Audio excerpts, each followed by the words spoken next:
Good day, everyone, and welcome to the very first edition of the talk show program on election matters. Today, we are going to be looking at a very sensitive topic, which is citizens' active participation in the 2023 electioneering process. My name is Samuel Amos Ojeme, and today on this program, I am not alone. I have other of my colleagues who will be doing justice to this particular topic. However, like they say, ladies first. My name is Hannah Oladipo Tolulope. Good day, my name is Khadijat Brahman. I am Oladipo Kazim. And I am Balogun Sadiq.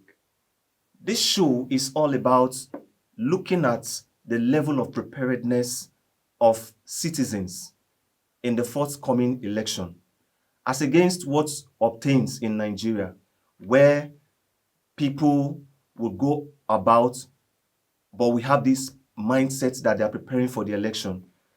Do we think that this is going to be a lot different from previous elections? What do you think, Oladipo?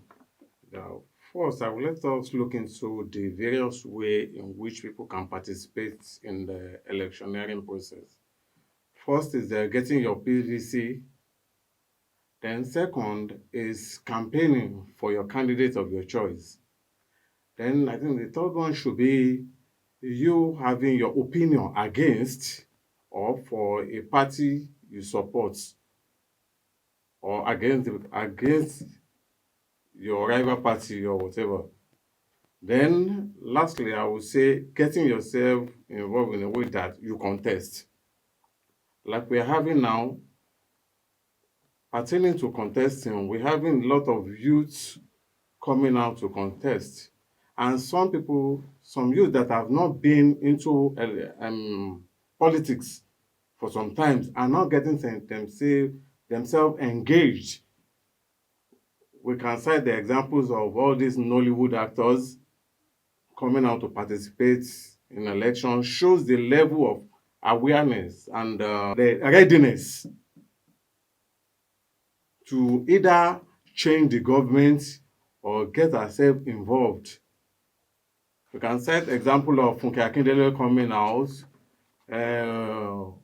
Bank AW coming out, and pertaining to campaigning for the candidate of your choice. Even a boy of 6 years old are campaigning. All right, Khadijat, what will be your take on this? Looking at the area of, media involvement, do you think it has covered enough ground? They've done enough to be able to educate those who are going to be, voting to know whoever that they're going to be voting for? Okay, thank you very much for that. First of all, before I go into the media thing, I'd like to give figures of registered voters. According to the INEC chairman, Mahmoud Yakubu, he said about 93.5 million Nigerians are registered voters. What does that tell us? It tells us how ready the citizens are to participate in this coming election, which is just few days away. Now, with that aside, we have more of the youths coming out to register, unlike the previous years where we have them campaigning, like before the election, they all come out to campaign for their own choosing candidates, saying vote for this, vote for that. But the day of election, you won't find them in the voting center. They will come out to vote. We have large registered number of voters, but are they ready to vote? Are they going to come out on that day to cast their votes? Now, let me go to the question you asked me, which is the media involvement. Now, I remember while in school, we were taught something called ethics of journalism. And if we are to go back to that ethics of journalism, sincerely, we both know that our press these days are not doing justice to presentation of election process. Why do I say so? Most of those presenters or analysts that comes on air these days, what they do is this: If you are not their candidate, what do they do? They lambish you. I'll come back. I'll hold your thoughts. Okay. Time permits us. Thank We'll you. come back to you. Let's hear from Anna, an online expert. Anna, what will be your take? People say that the youth these days, it is everything they do is online. Is that a better way of participating in the election? What impact will it make? What difference will it make in the forthcoming election? Okay, yes, true. Online is doing like social media and every other um social media platforms. They are really doing so much to influence youth and even the elderly people that are active online in this upcoming election, because so many youth are online and youth are being influenced by what they see online and being influenced in terms of the influencers they follow, the celebrities they follow, like their fans. So when they see an influencer that they like or that they love doing something or talking about a particular thing, they tend to move in that direction.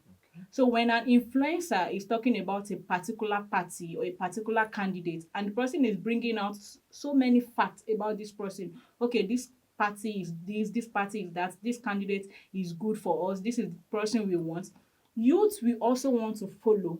Some of them will do research. Okay, why is this person talking about this candidate? Why are you talking about this candidate? And there are so many videos, so many debates. We can see everything online. So the youth are being influenced by their idols, and this year it's amazing that so many influencers are really talking about this election. They are ready, they are active, they are driving it with all force. And like the skit makers, Nollywood actors and actresses, musicians, comedians, everyone. If you go to their page, you will see a post about this election. You will see either they are campaigning for their own party or they are talking about people going out to get their PVC. Everybody is particular about having your PVC. I have my PVC and I'm very sure everyone on this set, we all have our own PVC. Okay, do you really think that Nigerians are ready? All right, thank you very much for that question. So I'm going to pick a little bit from what everybody has said so far. Oladipo over there talked about constructive participation, but is it really constructive? This is where it leans into what Anna was talking about the online awareness being created and moving towards the youth. By the time you look at most of the contents that are coming out online, they are negative, they are destructive, they pick on certain candidates, leaning towards cyberbullying, the way they bring out their messages. Is this the kind of politics we want to practice? Is this the kind of political awareness we want to create? I know that there are some people that are doing some certain things that are good, but by the time you look at it, most of the contents that come out there, they're either picking flaws of candidates or showing the negativity and the negative side. Nobody actually picks up the politician's manifesto and breaks it down. Then Khadija also mentioned, she went as far as talking about what INEC said in terms of registration for the PVCs. But yes, there's a high turnout for registration of PVCs. But what about the collection? It's a low turnout. So the fact basically then points out to it that Nigerians are not really going out to pick up their cards. Okay. So that with this, you just believe that they are not They are ready. they are not ready. They are not ready. All right. The big question remains: are you ready? Are we ready? Am I ready? Is everybody ready? Nigeria, are we ready? It has been an interesting debate today. Thank you very much for having you on the show today. We are not done with it. We have not exhausted it, but we hope that some other time when we come on board, we'll continue from where we stopped. Thank you very much once again, everyone, for being here. I remain your host, Samuel Ojeme.